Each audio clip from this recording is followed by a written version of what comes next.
Hey everyone, this is Chase of Rocky Mountain ATVMC giving you a closer look at the steering stabilizer from Scott's Performance.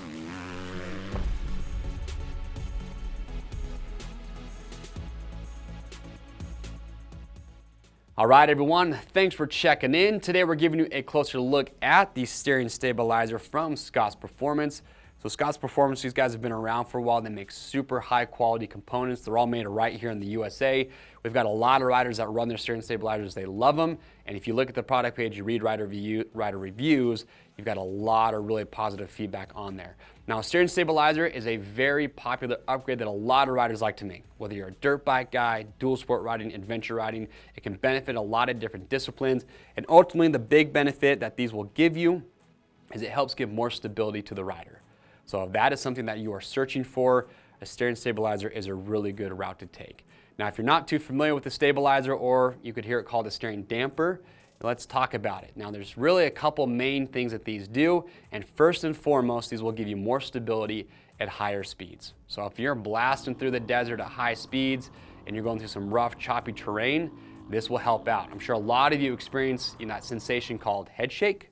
And if you haven't, you're lucky. I've had it a lot of times, and head shake, it is terrible. There's not many things that scare me more than getting head shake at high speeds on a dirt bike. But head shake is just describing that sensation that you get when you're riding your motorcycle and you get a sudden jerk left or right and the handlebars are turning and they just go back and forth. And sometimes that can feel so violent that you feel like the handlebars are gonna rip right out of your hands. And in some cases they do, and a lot of times head shake does result in a crash.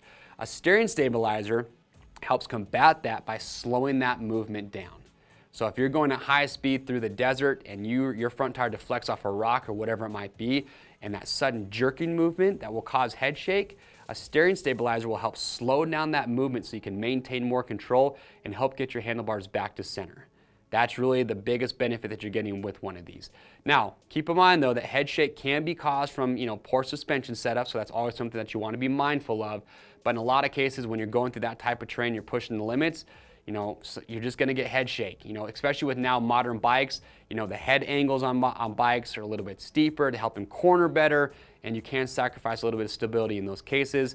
That's why these are nice, and that's why you see so many riders, especially off-road racers, that are using a steering stabilizer. But I do want to point out that these aren't just for riders that are going at super high speeds. There's benefits for these for low speed riders. If you're doing some slower technical single track riding, you can still get benefits out of this, because even though you're maybe riding at a slower speed, if your front tire deflects off a rock or root, whatever, it can still be a high speed movement when that tire deflects. And you want that movement to be dampened so it doesn't happen and be so abrupt. So slow speed riders or slow speed riding, you can still get the same benefits from a steering stabilizer. So those are the big benefits. That's why riders like these so much. But now, let's just talk about what makes this one specifically from Scott's Performance popular and some of the unique features about this. So if you are shopping for a stabilizer, hopefully this video will help you decide if this is going to be the best option for you.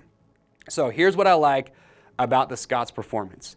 You have 3 different circuits inside here that are fully adjustable. And like I mentioned earlier, those circuits, you have oil inside here that is passing through those circuits, and you can open and close these circuits to either allow the oil to move a little bit easier, or it makes it more difficult for that to move. And the more difficult, the more you close off those circuits, the more it's going to dampen that movement. And you have 3 circuits inside here that you can adjust. So you can really fine tune the Scott's Performance stabilizer and get it set up exactly how you want it. So here's the 3 circuits that you have. You got your base valve right here. It's got the knob with the pointy end on it.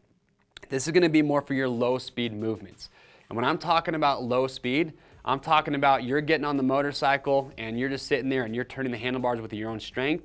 That's a low speed movement. And then you have your high speed movements. High speed is what we already talked about. You're trail riding, you deflect off a rock or a root, you're going super fast through the desert, or even on the road, you hit an object, handlebars start to jerk back and forth violently and abruptly. That's a high speed movement, and you have an adjuster for that as well. So underneath this black cover is your high speed adjuster. And now I want to point out, with the base valve here, you're going to have about 20 clicks, and you'll feel the actual click as you move that right or left. If you move it to the right, you're going to close off that circuit, you're going to give more damping, make it more difficult to move your handlebars. If you go to the left, it's going to do the opposite. With the high speed, same thing. Right's going to go a little bit tighter, left is looser. However, the high speed adjuster is sensitive. If you are adjusting this, you only want to do an 1/8 to a quarter turn at a time. You don't want to go more than that. And the whole idea behind the steering stabilizer, and this is important, you know, a mistake that a lot of riders make is they think, you know what, I'm just going to max this thing out because I want as much damping as possible. But here's the issue with that. If you go too stiff, you know, with your low speed or your high speed, you're going to be fighting the motorcycle, especially with your low speed, because if you ramp this up too much, what will happen is you're going to be fighting to try and just turn the handlebars. That can lead to fatigue. You don't want to be fighting your steering stabilizer in those situations.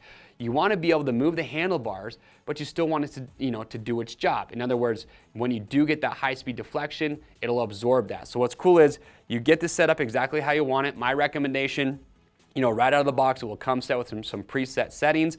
Ride it exactly how it comes out of the box, kind of feel it out, and then if you need to, you can fine tune it from there. And I've talked to the guys over at Scott's Performance, great group of people. If you have questions about getting this set up for you, if you get maybe a little bit lost when you're adjusting it, give them a call. They're awesome. They will help you out. They are more than happy to do that.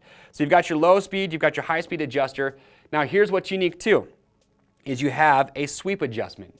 And you're gonna have a sweep adjuster on the right as well as the left side. And what the sweep adjuster is doing is it's helping, or it's adjusting when the stabilizer will actually break free as you turn your handlebars. So you notice that right here on that screw you have a chamfered edge. That chamfered edge right now is at 12 o'clock. So 12 o'clock means 22 degrees. And by that, what I mean is that as you start to turn your handlebars, when you turn your handlebars to 22 degrees, as soon as you get past that, it'll break free and allow you to turn the handlebars without any damping until you get all the way to the steering stop. So you have that, you have a 9-degree setting, so if you turn this thing to 9 o'clock, that's 17 degrees. So that means that this is gonna break free sooner and allow you to turn the handlebars a little bit easier sooner than you would at 12 o'clock. So think of tight single track riding. You're turning the handlebars a lot, you're doing tighter turns. You don't want to be having to fight that valving as much. So you go to 9 o'clock and that's going to make it a little bit easier. Then you have 3 o'clock, which is 27 degrees. So you're almost all the way to the steering stop. And then you have 6 o'clock, which is that's going to be damping all the way until you turn the handlebars until you can't turn them anymore. So you've got 4 different adjustments with the sweep. But keep in mind, if you adjust one side, you want to adjust the other to make those even. So those are your 3 circuits, and that's how you adjust those. And the last benefit that I like about the Scotts is that you don't have damping as you return back to center. So let's say you're riding, your front tire deflects off an object, you get that sudden jerk. Well, this will dampen that using that high-speed damping, but as you return back to center, it's not going to make it difficult for you to do that. In fact, you're not going to have any damping, so it's just going to go right back to center. And the reason that I like that is because if you do have a deflection, your handlebars turn, well, the whole purpose and the whole idea is you want to get your handlebars back to center as soon as possible so you can maintain stability and go straight again.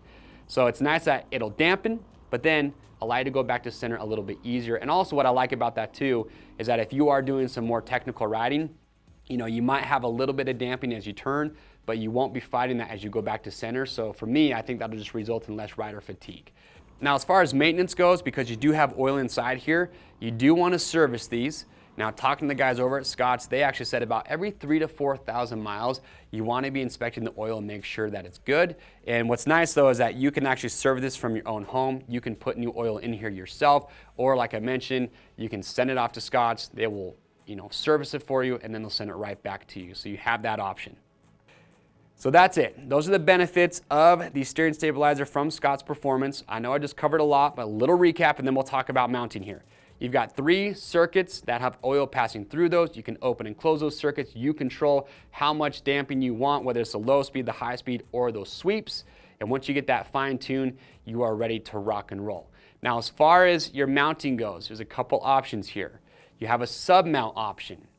And a sub mount means that you'll get your steering stabilizer, it comes with a kit, and you'll get a new handlebar mount, and this Scott stabilizer will actually just mount right underneath there. Now keep in mind that if you do the sub-mounted option, that it will raise your handlebars about 1 inch depending on the bike and the setup that you have. Now if you're not okay with your handlebars being raised 1 inch, but you want the sub-mounted option, there's a couple ways that you can combat that. One is you could just try and find a handlebar that has a lower rise. So if your handlebar right now has a lot of rise, get one that's a little bit shorter, or you could look at even Pro Taper. They have a handlebar that is steering stabilizer specific, that is has a very low rise. That's going to be for riders that don't want to add that extra inch of rise if they can help it. But if you're a taller rider and maybe you're thinking about getting handlebar risers to begin with, well, you're getting the best of both worlds. So that's your sub mount. You also have an over the handlebar mount option. So over the bar mount, so it's going to be sitting on top of your handlebars. You know, some riders might not like that because they feel like it's, you know, it's right there. If they had a big impact, it's going to be in the way. But what's nice about that is that it doesn't, you know, interfere with your handlebar position or your handlebar height. So if you don't want to deal with that, you go with the top mount option. And lastly, you can see right here, we've got this BRP handlebar mount. So BRP and Scott's Performance, they did a little collab. So for certain bikes, and when you're picking this up, they are bike specific, so enter the year, make, and model to ensure that you get the right fitment. But with BRP, they have this really cool handlebar mount, and you can see that you actually have these bushings inside here. It will come with red. There's also a blue set. Red's going to be the firmest, but these bushings are ultimately just designed to help absorb more vibration, and that'll add a little bit more comfort to the rider as well. It's going to be more as far as price goes, but if you're looking to get more forgiveness, more vibration damping, they have this option available. And again, you could change out those bushings depending on which setup you think is going to be best for you. But that is it. That is the steering stabilizer from Scott's Performance. Like I said, we covered a lot, so if you have questions or comments, we want to get those answered. Be sure to leave those below. We would love to give you more of our own personal feedback from riders that have been using the Scott's Performance stabilizer. But remember, you can also read rider reviews. And if you have questions, again, leave those below. If you have one of these, leave your feedback. We want to know, what do you have? Do you like it? What do you not like about it? Give us your experience. That's also going to help other riders out who are possibly looking to pick one of these up. To grab yours, click on the link or head over to RockyMountATVMC.com. Orders are over $75 ship free. If you like this product spotlight, we got a lot more just like it. So make sure to get subscribed to the Rocky Mountain YouTube channel and stay up to date. I'm Chase. We'll see you on the trails.